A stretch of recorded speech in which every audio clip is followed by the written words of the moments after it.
આ તારો કબાટ છે કે પછી અલીબાબાની 440 ની ગુફા હે? હાથ નાખતા દેવું લાગે છે કે હમણાં ક્યાંક આમાંથી 40 ચોર નીકળશે. તું પણ એમ કેતો આ બાયું વગરનું ટી-શર્ટ પહેરીને તારે ક્યાં જાવું છે હે?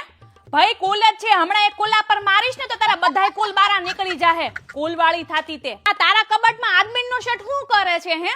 સાચું બોલજે, સ્ત્રીલિંગમાંથી પુલ્લિંગ બનવાનો તો ઈરાદો નથી ને તારો? નકર તારા હારા વાટ નથી. આ એક મોજાથી હું તારે બાથરૂમ માટે મોજાના 3 બનાવવા છે હે? બીજું મોજું ક્યાં ગયું? બીજું મોજું ક્યાંય નથી ગયું. બીજા મોજાએ છે ને તારા કબાટની હાલત જોયા આત્મહત્યા કરી લીધી. ખોવાઈ ગયું વાળી તેમાં. તું કેમ નથી ખોવાઈ જાતી? અને આ લેટરમાં પિંકીનું નામ લખ્યું છે. કોણ છે આ પિંકી?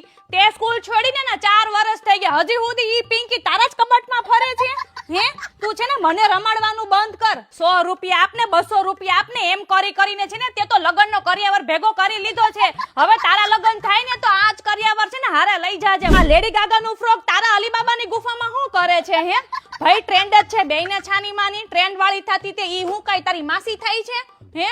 અંતર એકલીને ટ્રેન્ડ આવે છે હે? અમારામાં તો કાંઈ આવું બધું હતું નહીં ટ્રેન્ડ બેન્ડ. મને તો એવું લાગે છે કે મેં વેલા જન્મ લઈ લીધો છે. અને આ નાની બેબીઓના કપડા અહીંયા શું કરે છે હે?